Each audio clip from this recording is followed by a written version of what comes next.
દીકરા દીકરીઓના આમાં લગ્ન કરવાના છે, અમે કેવા કેવા સપના જોઈ, એ સપનું અમારું હાવ છે ને હાવ તમે એમ કહો ને કે ધ્રુવમાં રોડાઈ ગયું ને તેમ કહેવાય, એક ઉપજ આવે મતી ને એ ભગવાને છીનવી લે. મેં હજી લગીનમાં મારી ઉંમરમાં કોઈ દી આવું માવઠું નથી જોયું. આજની સરકાર ખેડૂત સામું જોતી જ નથી, એને તો ઉદ્યોગપતિ દેખાય છે. તમે ખેડૂત છો, આ પરિસ્થિતિ જોતા તમે તમારા છોકરાઓને કહેશો કે તમે ખેડૂત બનો? અમારા સંતાનોને તો અમે એક જ સલાહ આપી છે, અમારા બાપ દાદાની ખેતી છે, અમારે કર્યા સિવાય છૂટકો જ નથી. પણ છતાંય અમે છોકરાઓને કહી છે કે બેટા 15,000 નું કારખાનું ગોતી લ્યો, આમાં તમારું કાંઈ નહીં વરે. છોકરાને તો મારે કાગરિયા કરવામાં જ રાખવો પડે. એ કાગરિયા કરે, ઓલી સહી કરવાનું, ઓલી સહી કરવાનું. અમારા ધારાસભ્ય તો કોઈ દી આવતા જ નથી આયા. અમારા ગામમાં હજી લગીનમાં કોઈ પણ પૂછજો, કોઈ દી આવ્યો એવું બન્યું નથી. નમસ્કાર મિત્રો, હું છું દિનેશ ઝાલા. આપ સૌ જાણતા જ હશો કે ગુજરાતમાં કમોસમી વરસાદ, જે અડધાણીયો વરસાદ છે, તેમને ખેડૂતોની હાલત જે ખૂબ જ કફોડી બનાવી નાખી છે અને મોટા પાયે નુકસાન થયું છે. ખેડૂતો હાલ ખૂબ જ ખરાબ પરિસ્થિતિમાંથી પસાર થઈ રહ્યા છે. મગફળી હોય કે કપાસ હોય કે અન્ય પાક હોય, બધા પાકોને નુકસાન થયું છે. આપ સૌ જાણતા જ હશો કે તમારા ઘરમાં જે રસોઈ પહોંચે છે એમાં મોટા ભાગનો જે સામાન આપણે રોજિંદા જીવનમાં ઉપયોગ કરી છે, તે સામાન ખેડૂત રાત દિવસ મહેનત કરીને ઉપજ કરે છે, ત્યારબાદ યાર્ડમાં જાય છે, ત્યારબાદ ફેક્ટરીના માધ્યમથી ઉત્પાદન થઈને તમારા ઘર સુધી પહોંચે છે. તે પછી કઠોળ હોય કે તેલનો ડબ્બો હોય કે અન્ય સામાન હોય. પરંતુ હાલમાં જે ગુજરાતની અંદર જે પરિસ્થિતિ તમામ ખેડૂતોની જે છે એ જોતા હવે સરકાર પણ સતર્કમાં આવ્યું છે. હાલમાં સમાચાર પણ એવા મળ્યા હતા કે ગૃહમંત્રી હર્ષભાઈ સંઘવી છે, તેમણે ખેડૂતોને જે નુકસાન થયું છે તેમનો તાક મેળવ્યો હતો અને નિરીક્ષણ કર્યું હતું. અત્યારે હું એક ખેડૂત મિત્ર સાથે છું અને તેમની વેદના કદાચ તમે સાંભળશો તો તમને એમ થશે કે ખરેખર જે ખેડૂત છે એમની આજની દશા કેવી છે. રાતા પાણીએ રોઈ રહ્યા છે અને સરકાર પાસે એક જ અપેક્ષા રાખી રહ્યા છે કે તેમને જે નુકસાન થયું છે તેમનું વળતર તેમને મળે. મારી સાથે એક એવા ખેડૂત મિત્ર છે જેમની જમીનમાં, જેમની પાકમાં પૂરી રીતે નિષ્ફળ ગયો છે.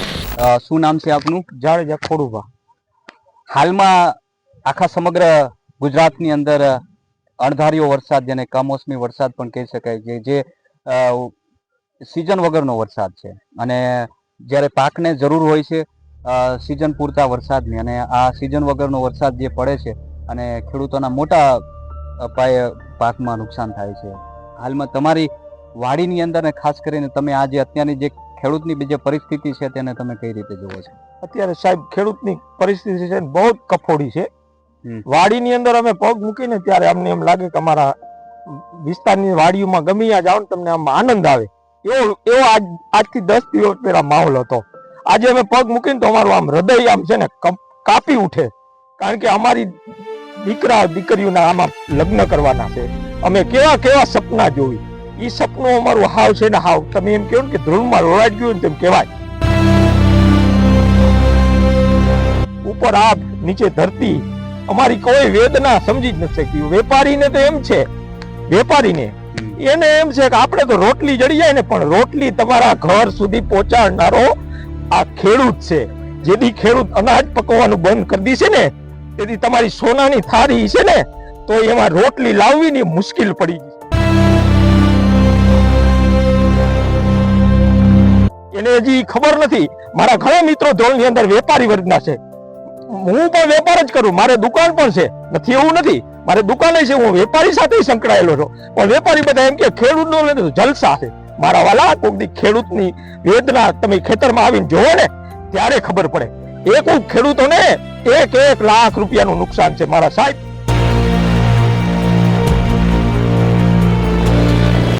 હું મારા છોકરાઓ થાય એને ધંધે તો વરગાડવા જ પડે, લગાડવા જ પડે, ન લગાડવા પડે તો અમારી રોજી રોટી ક્યાંથી હાલે?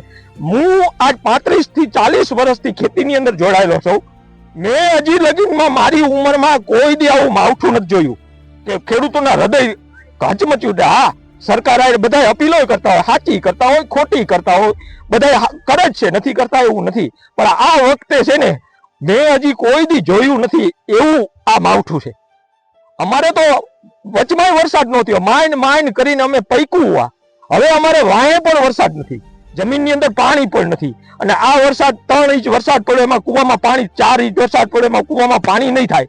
પણ અમારો જે આ મોંઘા મૂલો એક ઉપજ આવે મતીને ઈ ભગવાને છીનવી લીધી. અમારા ઉપર કાંઈ એટલે કાંઈ દયા કરવા વાળું એક સરકાર સિવાય કોઈ છે જ નહીં. ડોક્ટર હોય તો એમના પુત્રને એમ કહેતા હોય કે તમે ડોક્ટર બનજે, પછી અન્ય અધિકારી હોય, આઈપીએસ અધિકારી હોય તો એમને કહેતા હોય કે એનો દીકરો આઈપીએસ બને. હવે તમે ખેડૂત છો, આ પરિસ્થિતિ જોતા તમે તમારા છોકરાઓને કહેશો કે તમે ખેડૂત બનો? અમારા સંતાનોને તો અમે એક જ સલાહ આપી છે, અમારા બાપ દાદાની ખેતી છે આ, અમારે કર્યા સિવાય છૂટકો જ નથી. પણ છતાંય અમે છોકરાઓને કહીશું કે બેટા 15,000 નું કારખાનું ગોતી લ્યો, આમાં તમારું કાંઈ નહીં વરે. અમે જોયું છે આ, અને આજ તો એ બધાયને ખબર પડી ગઈ કે આ ખેતીમાં કાંઈ વરે એમ જ નથી. તમે ખાતર જોવો, ખાતરના ભાવ જોવો ટન ગણા, બિયારણના ભાવ જોવો ટન ગણા, ગમે એ વસ્તુના ઉપાડી લો ને. આજે અમે જ્યારે આના પહેલાની સરકાર હતી ત્યારે અમને 1500 રૂપિયા મગફળીના મળતા, આજે 1500 નથી મળતા. મારા સાહેબ, અમે આમાં કેમ જીવન ગુજારશું? આના કરતા કોંગ્રેસ સરકાર સારી હતી. જો કોંગ્રેસ સરકારમાં અમે મત આપ્યા નથી, આપ્યું એવું નથી. કોંગ્રેસ સરકારમાં અમે કામ કર્યું છે, ભાજપ સરકારને મત આપ્યા છે. અમે ખેડૂત કેને મત આપે? સરકારને જ મત આપવાનો, બીજા કોઈને તો મત આપવાનો નથી. કોઈ પણ ઉભો હોય સરકાર ખેડૂતના મતથી જ સરકાર બને છે. પણ આજની સરકાર ખેડૂત સામું જોતી જ નથી. એને તો ઉદ્યોગપતિ દેખાય છે, પણ ઉદ્યોગપતિની થાળીની અંદર જે રોટલી પીરસે છે ને એ મારો ખેડૂત છે. અને આ ખેડૂત એટલો બધો લાચાર, દુશ્મન, ગમે ત્યાં સરકારના કામ જુઓ તમે. એક ખેડૂત 3 જણા, અમે બાપ દીકરો 3 જણા ખેતીની અંદર કામ કરવા, એક ઝીણકી એવી મેં દુકાન નાખી છે. 3 જણા કામ કરવા, અમે એક છોકરાને તો મારે કાગરિયા કરવામાં જ રાખવો પડે. એ કાગરિયા કરે, ઓલી સહી કરવાનું, ઓલી સહી કરવાનું, અધિકારીઓ આગળ જાય કઈક કરે. મંત્રીને પૂછો તો તમે તો આમ કર્યું, તમે તો આમ કર્યું. અમે કેવી રીતે આમાં ગુજરાન ચલાવશું સાહેબ? અત્યારે જે આ કદાચ પાક અત્યારે નિષ્ફળ ગયો છે, કદાચ નિષ્ફળ ન ગયો હોય ને પછી આની પછીનો જે સંઘર્ષ આવે છે પાકને યાર્ડ સુધી લઈ જવાનો, ત્યાં તમને કેવી પરિસ્થિતિનો સામનો કરવો પડતો હોય છે? જો ખેડૂત તરીકે માર્કેટ યાર્ડમાં જાઓ તમે, અહીંયા એક મિલીભગત જ ચાલે, કોઈનું કોઈ છે જ નહીં. મિલીભગત કરદાકાંડ ચાલે છે. અમે કાલે જ બોટાદ ગયા હતા, હજી સુધીમાં કોઈ કઈ જવાબ નથી આવ્યો. બોટાદમાં એમ કહે કે આ તો નાટક કરીને બેઠા. એટલે ભાઈ નાટક નથી, તમે અહીંયા જઈને જો મારા, અમે અમારા ખર્ચાના પૈસા દઈને અમે ગયા, અમારા રૂપિયા ગીચાના અમે જઈમાં સાંજે 6 વાગે. ખેડૂતની વેદના લઈને ગયા અમે, કોઈ સરકારની વેદના લઈને નથી ગયા. અમારે ભાજપ આવે, કોંગ્રેસ આવે કે આમ આદમી પાર્ટી આવે, અમને શું ફેર પડે ભાઈ? અમને તો જે અમારું રાખે એ જ અમારી સરકાર. પણ હવે કદાચ જે 5 વર્ષ પહેલા જે ખેડૂતને મગફળીનો કે કપાસનો જે ભાવ મળતો હતો એ અત્યારે એના કેટલો ડિફરન્સ જોવા મળે છે? ઘણો બધો ડિફરન્સ સાહેબ. શંકરસિંહ બાપુની સરકાર હતી ને તેથી 2500 રૂપિયા કપા નતા, આજે 800 રૂપિયા 1300 રૂપિયામાં કપા માંગે. આ પલટી ગયેલો કપા મારી વાડીમાં કપાસ છે, મેં મગફળી વાવી છે. 7 વીઘાનો કપાસ છે, 8 વીઘાની મગફળી છે. કાંઈ નમળે કપામાં જવા આવડા લીલા થઈ ગયા કપાના. એ કપાને કોણ રાખશે?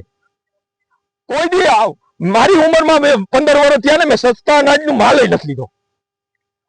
આપણે ખેડૂત જયારે સધર હોય ને, ખેડૂતના પેટમાં હોય ને એમ થાય બીજા ભિખારીના ગરીબ માણસો હોય એના પેટમાં જાય.